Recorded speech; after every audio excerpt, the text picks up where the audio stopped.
أنا الداعي بإيماني أنا الإسلام رباني سأعلي رايتي دوما وأحمي صف إخواني أشهد أن لا إله إلا الله وأشهد أن محمدا عبده ورسوله أصبحنا على فطرة الإسلام وكلمة الإخلاص وعلى دين نبينا محمد صلى الله عليه وسلم وعلى ملة أبينا إبراهيم حنيفا وما كان من المشركين رضينا بالله ربا وبالإسلام دينا وبمحمد نبيا ورسولا سبحان الله وبحمده عدد خلقه ورضا نفسه وزنة عرشه ومداد كلماته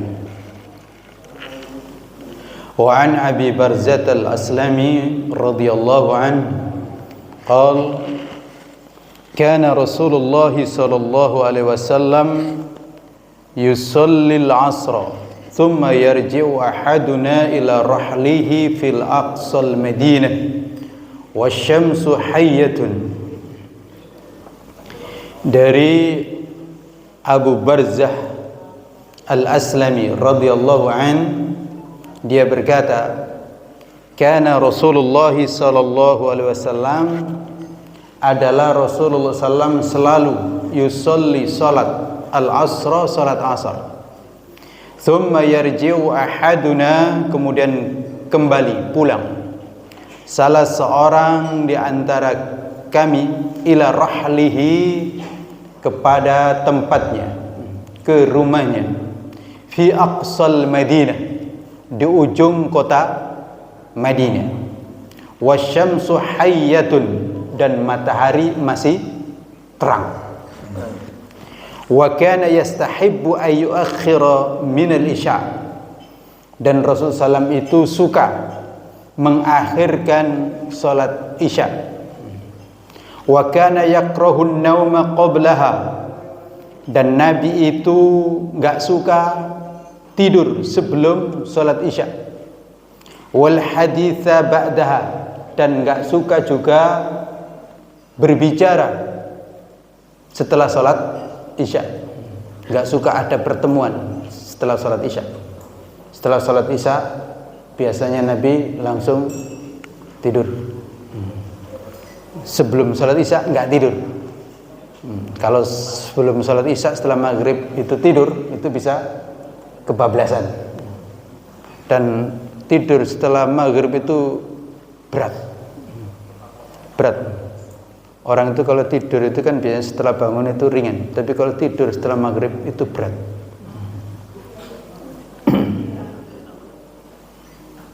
Wa kana yanfatilu min salatil ghadati, dan Nabi itu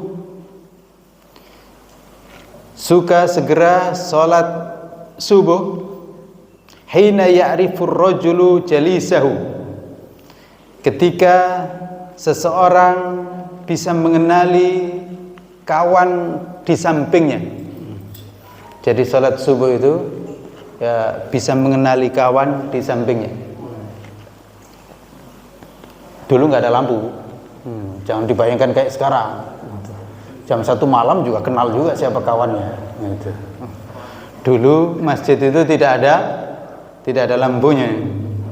Tapi meskipun demikian masih bisa mengenali ini siapa ini. Tapi memang kalau sudah biasa ya meskipun gelap ya tahu juga. Gitu. Pak Haji itu ya tahu juga, ya Pak Haji Darsiwan itu ya pasti tahu, ya kan. Ya. Meskipun agak gelap-gelap dikit, ya kan, matanya agak sipit-sipit ya beliau, gitu. Wa kana yaqra'u bisittin ilal mi'ah, dan Nabi itu kalau di salat subuh membaca ayat kira-kira 60 ayat sampai 100 ayat, jadi agak panjang. Muttafaqun alaih, hadis diriwayatkan oleh Imam Bukhari dan Imam Muslim. Wa indahuma, dan di dalam hadis yang diriwayatkan oleh Imam Bukhari dan Imam Muslim juga an Jabir, dari Jabir, wal isya'u ahyanan yuqaddimuha, untuk salat isya itu Nabi kadang-kadang menyegerakannya. Kadang-kadang menyegerakannya. Wa ahyanan yuakhiruha, dan kadang-kadang mengakhirkannya. Gitu. Idza ra'ahum ijtama'u ajjala. Jika Nabi sudah melihat jamaah itu sudah kumpul, maka Nabi segera memulai salat Isya. Wa idza ra'ahum abta'u akhar. Tapi jika Nabi melihat para sahabat itu masih banyak yang belum datang, jadi para sahabat itu bukan enggak datang, tapi lambat karena ada sesuatu urusan gitu. Maka Nabi mengakhirkan, menunggunya gitu. Nabi kan rumahnya dekat itu, maka dilihat sahabat itu gitu. Sudah kumpul belum? Kalau kumpul langsung Nabi keluar. Kalau belum, maka ditunggu dulu. Bijaksananya Nabi Muhammad sallallahu alaihi wasallam. Ini bijaksananya Nabi Muhammad sallallahu alaihi wasallam. Wasubha kana an-nabiy sallallahu alaihi wasallam yusalliha bi ghalas. Dan Nabi itu untuk salat subuh, salat itu di saat ghalas, di saat remang-remang. Nah, itu. Di saat remang-remang. Ya masih ada gelap. Wali Muslim, dan di dalam hadis yang diriwayatkan oleh Imam Muslim dari hadis Abi Musa, fa aqamal fajr hina syaqqal fajr.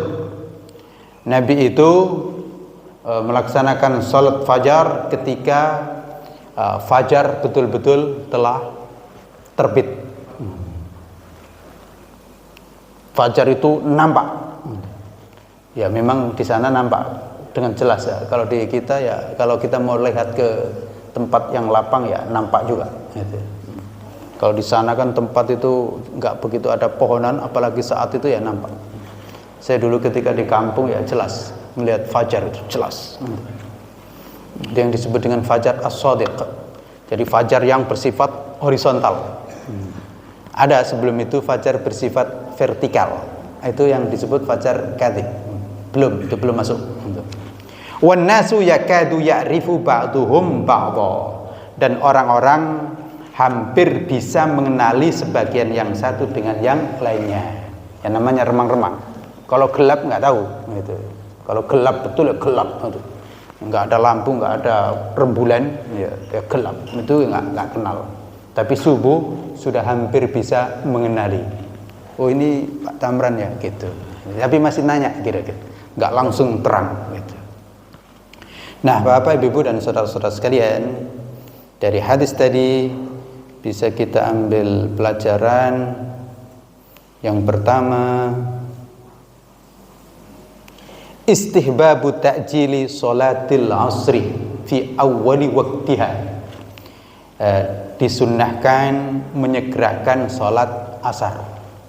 Jadi salat asar itu nggak perlu terlalu lama jedanya. Ya, karena nanti kalau sudah menguning itu waktu itu makruh. Maka tadi disebutkan Nabi itu selalu salat asar, dan ternyata sahabat yang punya rumah di ujung itu sampai di rumah matahari masih terang gitu. Padahal salatnya 4 rakaat kan, dan jarak baliknya itu kan ya lumayan gitu. Mungkin jalan kaki kan, dulu kan jalan kaki, jarang yang punya kuda, beberapa saja. Kalau pakai motor ya cepat uwes gitu. Dan itu di ujung itu ya cukup jauh, mungkin jalan sekitar 10 menit atau 15 menit. Tapi ternyata sampai di sana masih matahari itu masih bersinar dengan terang putih gitu. Itu menunjukkan bahwa Nabi sholat asar itu cepat, jedahnya antara adzan dan qomat tidak terlalu lama, cukup mungkin 5 menit, 10 menit atau 15 menit itu, sekitar itu. Berikutnya yang kedua, istihbabu ta'khiri salatil isya hatta yadhhab amatal lail. Disukai salat isya itu agak diakhirkan sampai ya masuk betul-betul masuk malam. Tetapi perlu diketahui bahwa mengakhirkan ini ada catatan, yaitu dengan catatan para sahabat atau para jamaah memang belum semuanya kumpul gitu. Ada hikmah untuk menunggu. Tapi kira-kira kalau nggak ada yang tunggu lagi, memang itulah yang sholat, ya sudah gitu. Tapi ya memang iya perlu ditunggu. Jadi ada adzan itu ya untuk menunggu kan. Jadi untuk sholat isya ini kan waktunya juga panjang.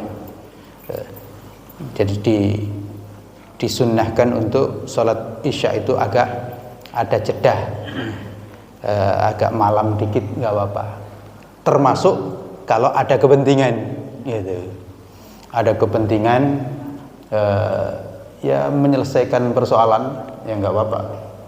Misalnya rapat ya boleh juga kan, atau pengajian, ya kan.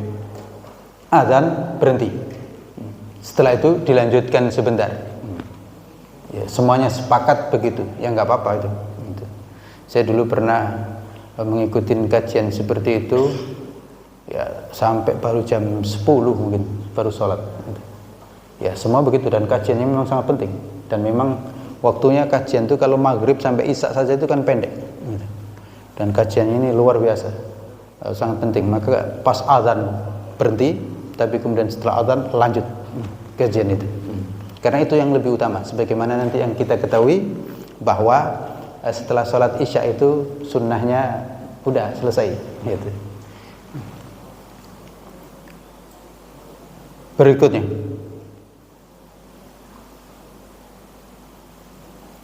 hadis tadi menunjukkan betapa bijaksananya Nabi Muhammad sallallahu alaihi wasallam. Jadi Nabi itu sangat bijaksana melihat jamaah. Ya, kalau jamaah sudah kumpul, ya segera.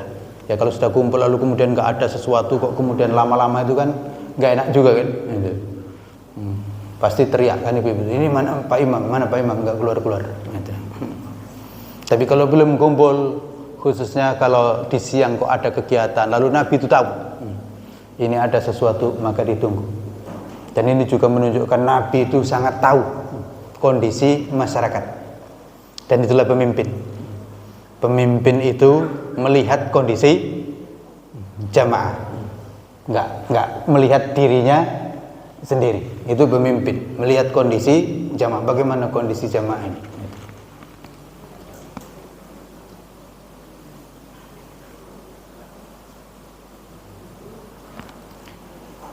Termasuk juga perlu diketahui, mengakhirkan sholat isya itu bagus, itu kalau berjamaah.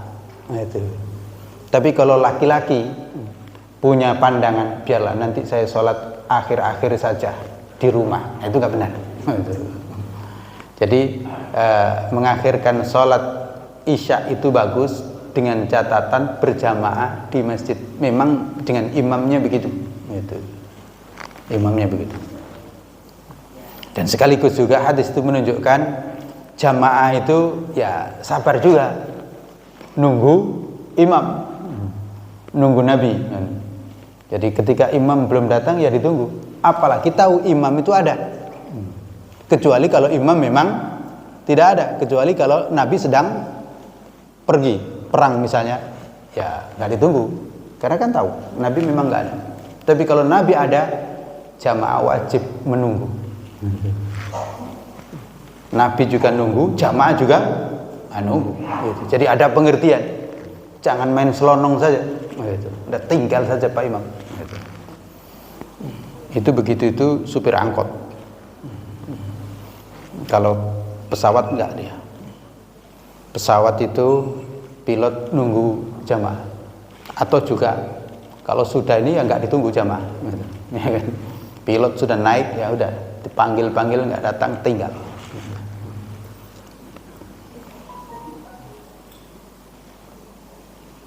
Berikutnya, karahatun naum qablaha, makruh tidur sebelum sholat isya, makruh.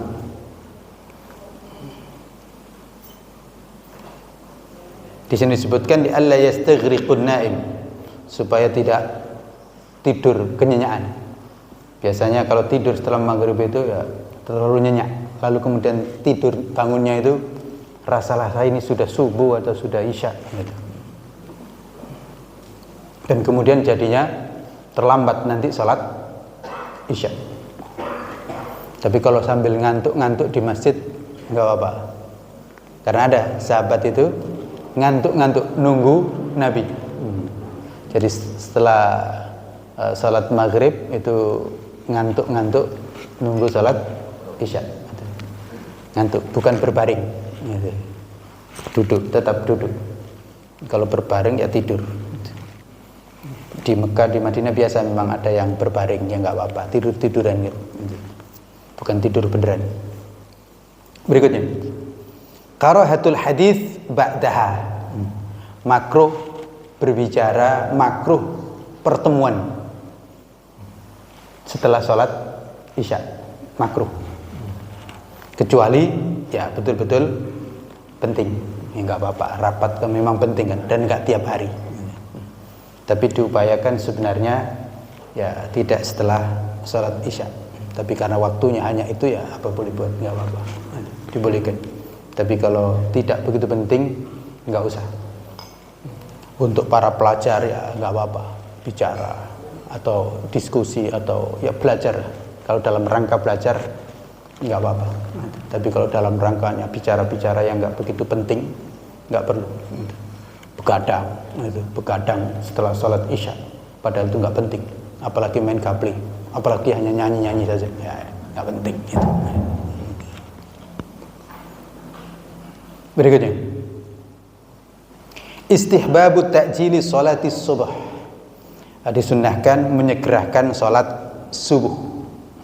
Wadzalika bi ayyadkhul fiha ghalas, tapi itu dengan catatan sudah remang-remang gitu.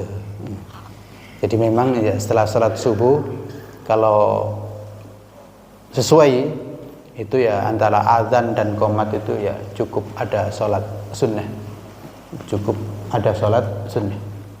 Tapi perlu kita ketahui soalnya sekarang itu menurut perhitungan azannya itu kecepatan, masih gelap sudah azan, ya kan? Maka ada yang menyebutkan belum masuk waktu. Nah kita untuk menggabungkan itu ya nggak apa-apa, jadi qomatnya jedanya agak panjang sedikit, 10 menit atau 15 menit atau bahkan 20 menit. Karena pas kita sholat tadi kan pas, atau sekarang ini baru remang-remang kan ini ya, di luar baru remang-remang, tapi mana remang-remang, bulan mencorong di atas. Kita sih kayaknya nggak remang-remang, jam 3 juga nggak remang-remang, lampu hidup. Tapi kalau dimatikan semua kan remang-remang itu, gelap itu. Dan juga disunnahkan di sholat subuh itu bacaannya agak lebih panjang, lebih panjang, karena sholatnya 2 rakaat, jadi bacaannya panjang. Ya berapa? Nabi di situ sampai membaca 60 sampai 100 ayat, ya panjang juga. Kita ya 10 ayat, 30 ayat, 20 ayat ya cukup lah. Atau satu halaman Quran Madinah, satu halaman. Atau kalau hari Jumat itu berapa? 3 halaman kan itu surat As-Sajdah. Kalau Al-Insannya 2,5 halaman atau dua halaman, satu lembar dengan setengahnya itu kan 2, jadi berarti dua halaman. Itu kalau nggak hari Jumat kan nggak kuat bawa Pak, karena itu hari Jumat ya kuat nih. Apalagi memang niatnya sudah enak mendengarkan bacaan yang panjang itu kita kalau di Mekah atau di Madinah itu kita ngintip senang kira-kira kalau baca itu. Loh ternyata imam nggak baca itu, agak kecewa juga gitu. Karena enak gitu bacanya meskipun panjang.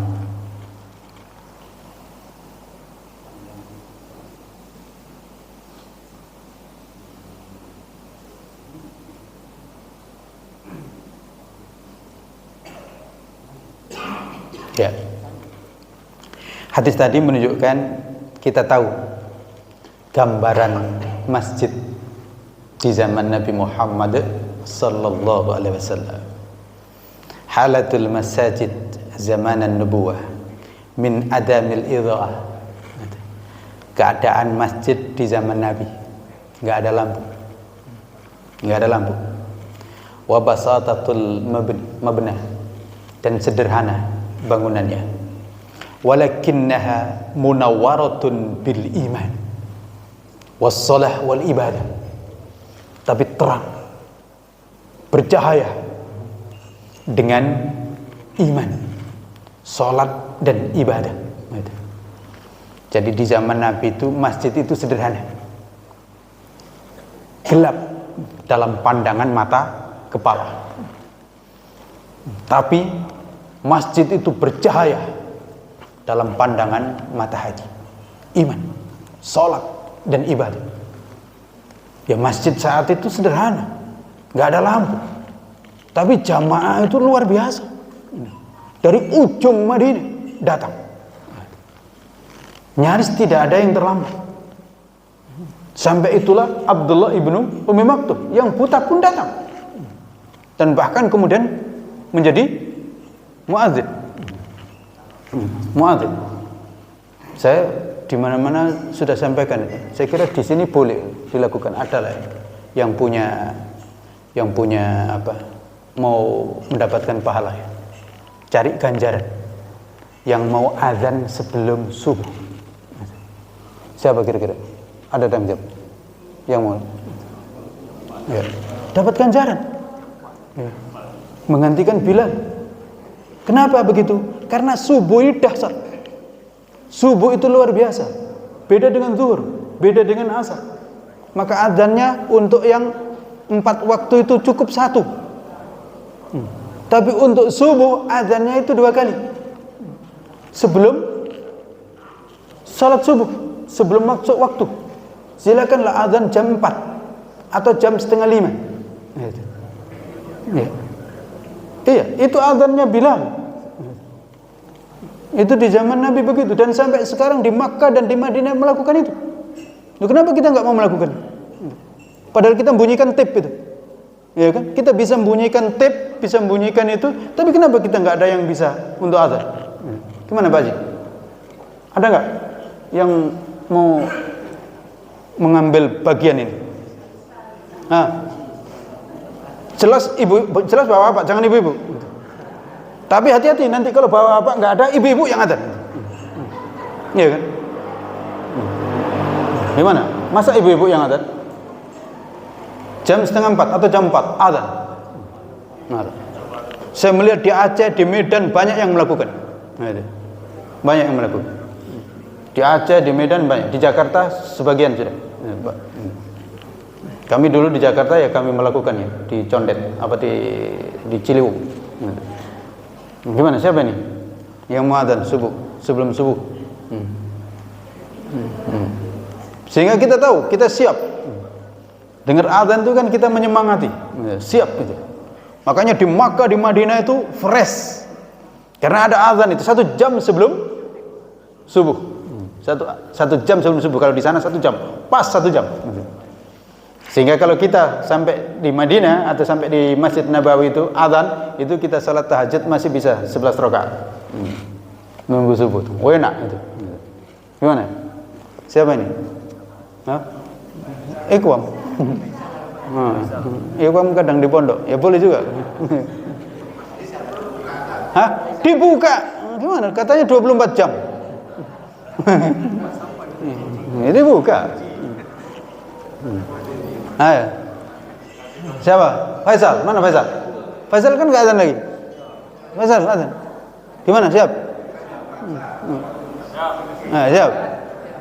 Kita ini ngaji perlu kita amalkan. Untuk apa kita ngaji-ngaji nggak diamalkan? Dan perlu diketahui, memang mengamalkan sesuatu yang belum banyak diamalkan orang itu agak berat. Tapi inilah ujian. Inilah amal. Dan siapa yang melakukannya nanti banyak diikutin orang, maka dia ini mendapatkan pahala dari semua orang yang mengikuti. Man sanna sunnatan hasanatan, siapa yang melakukan sunnah yang bagus, maka dia mendapatkan pahala dari orang-orang yang nanti mengikuti, meskipun sebenarnya kecil. Itu makanya kalau ada orang sedekah meskipun kecil, tapi itu pertama, maka itulah yang mendapatkan pahala terbesar. Gitu. Gimana? Siapa nih yang mau tahu? Nah, Pak Haji siap. Pokoknya nanti siapa yang datang duluan azan, ya kan? Gimana? Jam 4 atau setengah 4? Jam 4, bagus. Jam 4. Ya kalau nggak kebangun ya kemudian kok setengah 4 ya nggak apa-apa, belum azan. Ini kita di pondok azan juga itu. Di dusun baru kalau yang lewat jam 4 atau setengah 5 azan, santri azan. Itu. Begitu. Kalau mau lagi silakan di hari Jumat. Jadi azan itu sebenarnya sehari semalam bukan 5 kali, tapi 6 kali. 6 kali. Di Makkah, di Madinah, azan itu sehari semalam 6 kali. Gitu. 6 kali. Gitu. Yang aslinya kan di sana. Aslinya kan ya di sana. Nggak mungkin lah aslinya Islam itu di Bengkulu, ya kan? Aslinya Islam ya di Mekah, di Madinah, gitu. Hah? Ya udahlah, gitu. Ya kan, aslinya Islam ya di sana, gitu. Masa aslinya Islam itu pindah ke Majapahit ya nggak mungkin, gitu. Gitu. Nah, jadi azan itu di Makkah. Makkah itu kan bagus, bayangkan. Makkah, Madinah itu bagus, tapi azannya 6 kali. Gitu. Orang di sana itu sholat itu semangat, tapi adzannya 6 kali. Kita ini malas, adzannya 5 kali tambah, gitu. Tambah. Gitu. Dan kalau mau ada lagi, khusus hari Jumat itu adzannya 7 kali. Gitu. Karena Jumat itu hari besar. Gitu. Beda dengan hari-hari biasa, maka 7 kali. Tapi ini memang ijtihadnya di masa Khalifah Utsman. Di masa Utsman.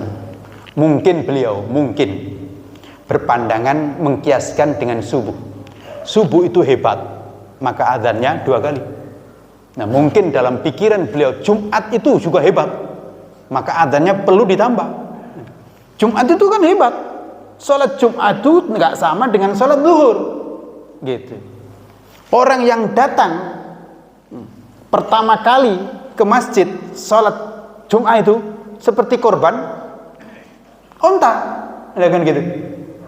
Seperti korban onta. Yang kedua seperti korban sapi. Yang ketiga seperti korban kambing. Yang keempat seperti korban ayam. Yang kelima seperti korban telur. Yang keenam selesai udah. Jadi gitu. Jadi hari Jumat itu dahsyat. Karena itu wallahu alam, mungkin Utsman pada saat itu memandang ini perlu adzan. Kenapa? Karena kalau adzan Jumat yang khotib naik mimbar itu memang sudah pas masuk waktu. Dan kalau orang baru datang saat itu nyaris nggak ada korban apa-apa, kan gitu. Malaikat di depan sudah selesai, sudah nggak nunggu lagi dia. Gitu. Kan gitu hadisnya itu, nggak nunggu lagi dia. Gitu. Ya Jumatnya sah, tapi nggak ditunggu lagi sama malaikat. Gitu. Maka Utsman, wallahu alam, jadi membuat azan sebelum masuk sholat Jumat. Jadi azannya itu sebelum masuk sholat Jumat. Gitu. Di sini saya sudah sampaikan di beberapa masjid. Kemarin saya azan di masjid mana itu? Ya ada azan 2 kan. Saya bilang bagus. Gitu. Tapi lebih bagus lagi azannya itu sebelum masuk waktu, gitu. Itu kejauhan lah. Ya jam 11 boleh atau setengah 12. Kalau di Makkah Madinah itu kalau nggak salah setengah jam sebelum azan. Itu pun kita sudah terlambat sebenarnya. Kalau dulu di zaman Utsman memang lebih jauh lagi, sekitar mungkin jam 10-an atau betul jam 11. Dan itu azannya di pasar. Kenapa di pasar? Karena orang sibuk kan. Kalau ada azan di masjid masih mungkin nggak kedengaran. Dan saat itu sahabat sibuk. Karena itulah ada azan 2. Gitu. Jadi azan 2 itu ada, dasarnya ada, nggak ada masalah. Tapi memang bukan di pas waktu itu sebenarnya. Kalau di pas waktu itu sudah nggak ini. Gitu. Begitu. Ini juga kalau ada yang mau ya boleh juga. Jadi sebelum jam 12, setengah 12 misalnya azan, silakan. Kalau ada yang mau azan. Kalau jadi azannya di setengah 12. Untuk apa? Supaya orang datang. Ini kan kita tahu kan, banyak sekali orang datang ke masjid itu lepas imam naik mimbar. Masya Allah. Ini rugi. Imamnya juga grogi sebenarnya itu. Yang khotibnya itu grogi. Lah dia memulai khutbah itu jamaah berdiri semua. Jadi mengkhutbah ini orang yang sedang sholat. Nah seharusnya kan sudah datang duluan. Nah ini Bapak, Ibu, dan saudara-saudara sekalian. Maka masjid di zaman Nabi itu memang secara fisik sangat sederhana dan gelap, tapi terang benderang secara batin. Itulah yang disebut di dalam Al-Quran, innama ya'muru masajidallah man amana billahi wal yaumil akhir wa aqamas salah wa ataz zakah wa lam yakhsha illallah. Gambaran para sahabat dahulu. Sesungguhnya yang memakmurkan masjid-masjid Allah itu adalah orang yang betul-betul beriman kepada Allah dan hari akhir, dan mendirikan salat, dan mereka itu menunaikan zakat dan tidak takut kecuali kepada Allah. Dan karena itu memang memakmurkan masjid itu persoalannya bukan persoalan mata kepala, tapi persoalannya adalah mata hati. Demikian. Silakan kalau ada yang bertanya. Pas? Hampir. Waalaikumsalam warahmatullahi wabarakatuh. Berkenaan dengan yang sekarang ini kan lagi merasakan Ustaz. Jadi banyak sekarang di antara masyarakat yang mengamalkan nisfu Sya'ban. Apa? Nisfu Sya'ban. Mohon penjelasannya Pak tentang nisfu Sya'ban. Mengamalkan apa? Apa yang diamalkan? Ya banyak ada yang salat sunat nisfu Sya'ban, ada yang zikir dan macam-macam. Maksud saya, apakah memang itu ada hadis yang sahih, dan apakah tercatat dalam Al-Quran tentang amalan nisfu Sya'ban? Ya. Terima kasih. Assalamualaikum warahmatullahi wabarakatuh. Waalaikumsalam warahmatullahi wabarakatuh. Pertama, salat nisfu Sya'ban tidak ada. Tapi kalau di waktu nisfu Sya'ban kok bawa ibu-ibu salat tahajud, ya silakan. Baca Quran, ya silakan. Jadi kita mengamalkan sesuatu amalan yang jelas, gitu. Amalan yang jelas, baca Quran, istighfar, taubat, ya silakan saja, gitu. Salat tahajud ya. Tapi namanya bukan salat nisfu Sya'ban. Tidak ada salat nisfu Sya'ban. Yang ada salat tahajud. Yang ada salat malam, yang ada berzikir, yang ada membaca Al-Quran dan seterusnya, gitu. Gampang? Gampang? Gitu. Ada yang mengkhususkan dengan sholat apa itu sholat tasbih. Ya, tidak ada juga. Tidak ada. Kalau memang sholat tasbih, silakan sholat tasbih. Ya. Dan itu bukan sholat nisfu Sya'ban. Gitu. Silakan. Gitu. Tidak harus nunggu nisfu Sya'ban. Tapi kalau pas itu mau sholat, ya silakan saja. Tapi bukan sholat nisfu Sya'ban, tapi sholat tasbih. Gitu. Begitu. Dan juga sholat tasbih itu juga nggak harus rame-rame di masjid. Sholat tasbih sendiri juga di rumah silakan. Dan sholat tasbih sendiri kalau ditanya mana sih yang lebih utama, sholat tasbih atau sholat tahajud? Ya sholat tahajud. Gitu. Gitu ya. Kalau ditanya mana yang lebih utama. Gitu. Kenapa? Karena sholat tahajud jelas keutamaan dan jelas hadisnya dan jelas para sahabat yang mengamalkannya. Tapi kalau sholat tasbih itu hanya ada satu hadis. Satu hadis yang disebutkan Nabi mengajarin kepada paman beliau Abbas. Sementara yang lain-lain nggak ada berbicara tentang sholat tasbih dengan cara yang berbeda dengan sholat-sholat itu. Gitu. Jadi kalau mau pilihan mau sholat tasbih atau sholat tahajud atau sholat qiyamul lail, ya lebih utama sholat tahajud. Gitu. Nah, apa lagi?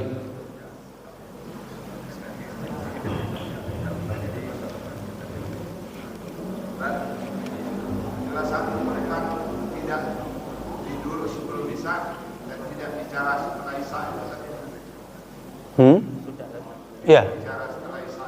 Jadi kecenderungan kita kan sering mengadakan acara sisa. Iya. Padahal Rasulullah tidak berbicara setelah Isya. Iya. Iya, memang begitu. Jadi disunnahkan setelah Isya itu cepat tidur, sunnah. Untuk apa? Supaya cepat bangun. Gitu. Karena bangun nanti itu utama. Gitu. Disunnahkan. Tetapi kalau ada sesuatu yang sangat penting, ya nggak apa-apa, boleh. Ya kan? Bukan haram.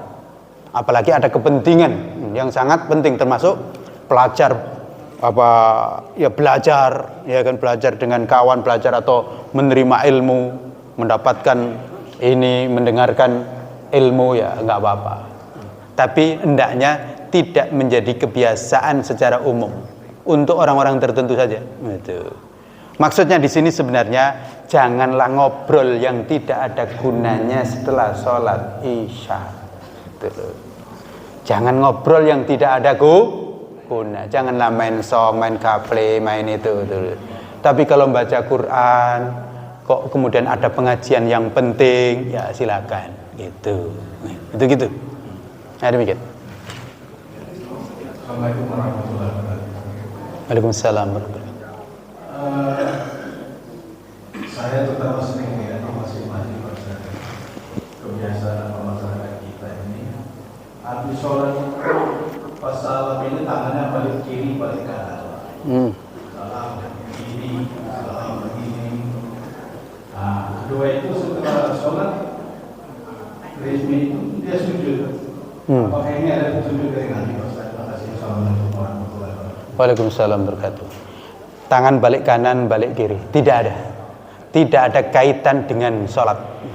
Maka kalau ada yang menganggap membalikkan tangan itu ada kaitan dengan sholat, maka salah. Gitu. Salah. Gitu. Apalagi kalau menganggap itu utama, nanti jadi bid'ah. Gitu.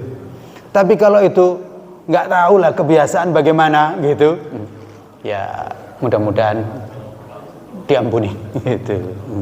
Jadi jangan ada anggapan ini sunnah atau ini ada bagian daripada salat. Itu yang perlu diperhatikan.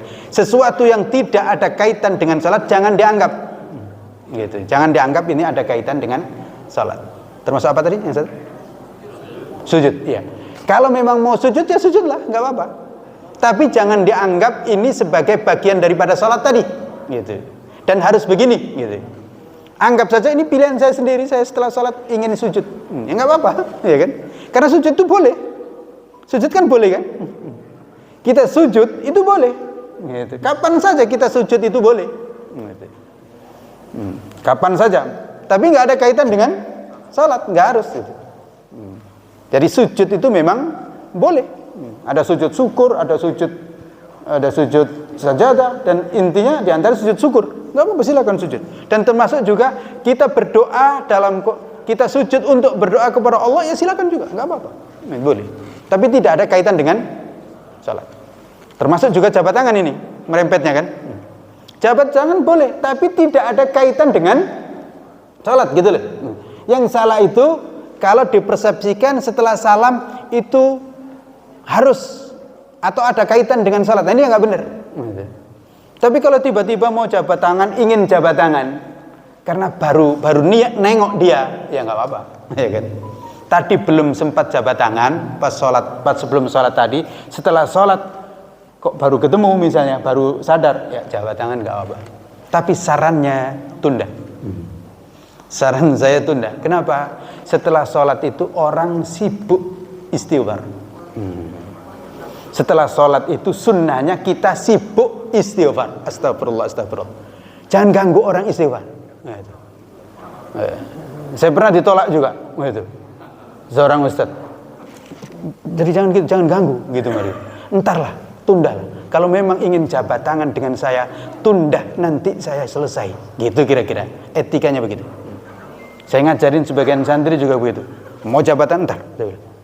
Tunggu. Kalau memang mau jabat tangan dengan saya, tunggu nanti setelah kita berdiri.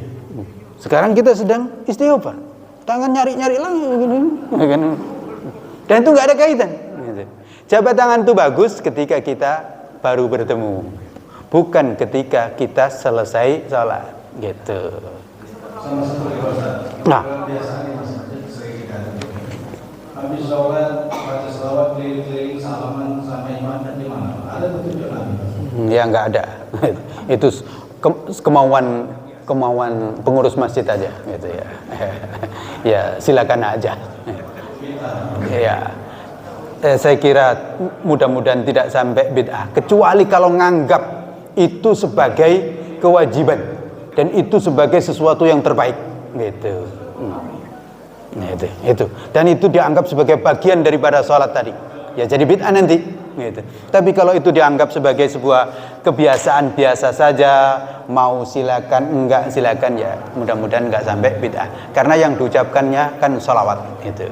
Dia ingin biarlah jamaah ini silaturahminya tambah kuat, gitu. Tapi itu praktek yang seperti itu kalau jamaahnya 10 orang, ya kan? Kalau jamaah hanya 10 orang. Tapi kalau jamaah kita kayak sholat subuh tempo hari di Masjid Raya itu mau kayak gitu, ya kapan selesainya, gitu. Itu makanya yang biasanya yang ciri begitu itu jamaahnya dikit, gitu. Kalau jamaahnya banyak ya enggak, gitu. Dan juga sebenarnya mohon maaf kurang bagus. Mengapa? Karena membatasin orang. Pertama, membatasin orang berarti harus semuanya berdiri, kan?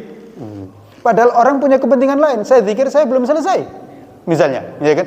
Maka saya harus kemudian berdiri untuk ngikut itu. Jadi kurang pas, gitu. Jadi setelah sholat itu hendaknya bebas. Ini imam itu hendaknya bijaksana. Setelah sholat, kayak Nabi tadi, nanti kita akan ketemu. Setelah sholat itu imam harus bijaksana. Berikan kebebasan kepada jamaah. Yang mau cepat-cepat ke pasar, biarlah ke pasar. Gitu. Jangan diikat. Gitu. Yang memang mau tetap berzikir, ya biarlah mereka berzikir. Dan karena itu disunnahkan imam itu langsung balik ke kanan, ke kiri, atau ke... Untuk apa? Untuk sebenarnya silakan aja, gitu. Yang mau pergi silakan, yang mau tetap zikir silakan. Dan tidak harus mimpin. Karena kalau mimpin berarti nanti yang pergi merasa nggak enak, kan? Boleh mimpin, bagus, nggak ada masalah. Tetapi bijaksana, nggak setiap saat, gitu. Tidak setiap saat. Kapan ada waktu-waktu tertentu yang memang jamaah perlu dibimbing. Supaya apa? Supaya tahu. Itu yang disebutkan Imam Nawawi, zikir ba'da shalah dengan jahar, dan imam itu boleh mengeraskan li ajli apa? Li ajli ta'lim. Untuk mengajarkan. Ini loh zikir setelah sholat, gitu. Dan gak usah panjang-panjang juga, gitu. Semuanya dibaca, gitu. Yang dasar-dasar aja, namanya ngajar, kan? Gitu. Jangan sampai lebih panjang zikirnya itu daripada sholatnya tadi, gitu. Sholatnya itu cepat sekali, zikirnya setengah jam, gitu. Ya itu membuat berat. Angkat tangannya sampai nggak kuat lagi, gitu. Termasuk yang parah itu sholat jenazah. Masya Allah, sholatnya itu sebentar, zikirnya panjang sekali, sampai terduduk bapak-bapak yang tua, gitu. Jangan begitu, bijaksana jadi imam. Demikian. Wah. Waalaikumsalam warahmatullahi wabarakatuh. Muadzan, Bang. Kangen tadi, Bang. Saya belajar di buku itu waktu kita sudah sholat mengucapkan assalamualaikum warahmatullahi wabarakatuh. Kalau di buku tangan itu kan begini. Ya. Itu ada aturannya apa ada ininya apa enggak? Ada yang lain enggak? Ya. Yang mana yang benar? Yang benar tangannya tetap, nggak ada gini, nggak ada gini. Ini bukunya di mana itu, Bang? Ya, buku di pinggir-pinggir jalan kali itu. Ya, ya, ya. Yang benar tidak ada begini. Nanti disambut yang sana gini. Ya jadi tari nanti, tari kuda lumping nanti. Ya, ya. Nah. Udah, itu buku yang kayak gitu kita tinggalkan saja. Kita ambil buku yang ini.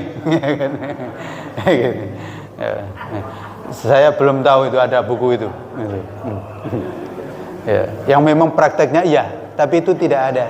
Gitu. Jadi tangan tetap. Setelah itu silakan, gitu. Jadi setelah itu ya silakan mau kemana saja, tapi yang bagus lah, di mana tangan itu sebaiknya, gitu. Dan kalau sudah salam, udah nggak ada ikatan lagi, sholat sudah selesai, gitu. Demikian. Masih ada lagi? Waalaikumsalam warahmatullahi wabarakatuh.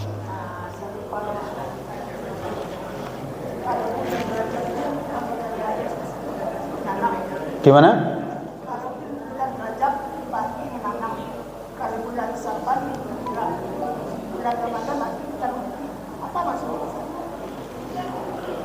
Bulan Rajab menanam, bulan Sya'ban nyiram, bulan Ramadan memetik. Ya itu ucapan-ucapan saja, ya kan? Ya kiasan-kiasan saja. Karena sebenarnya semua bulan itu menanam, semua bulan menyiram, memetiknya nanti di akhirat. Jangan dipetik dulu di dunia. Bulan Ramadan kita beramal, justru banyak kita beramal. Belum memetiknya kita. Belum memetiknya. Nanti memetiknya di akhirat. Kalau dianggap sebagai bulan diskon mungkin. Ramadan itu diskon rame-rame. Ya, mungkin aja. Tapi itu ya kiasan-kiasan yang silakan diambil kebenarannya dan seterusnya. Dan memang Ramadan ya begitu, kita banyak beramal. Sya'ban juga sebelumnya kita tingkatkan beramal. Rajab juga begitu. Artinya kita tiap hari yang penting meningkat. Dan jangan dikira Syawal lalu bulan tidur. Enggak benar juga, jangan. Lah, setelah metik makan. Ya. Berarti bulan Syawal bulan makan saja gitu. Ya, enggak juga. Tetap ibadah. Lihat, bulan Syawal itu langsung satu hari kita Idul Fitri langsung disunahkan puasa. Jadi Idul Fitri itu sehari, bukan sebulan. Kita Idul Fitri itu kan sebulan, padahal satu Syawal, besoknya sudah sunnah puasa. Demikian. Subhanakallahumma rabbana wa bihamdika asyhadu an la ilaha illa anta astaghfiruka wa atubu ilaik. Assalamualaikum warahmatullahi wabarakatuh.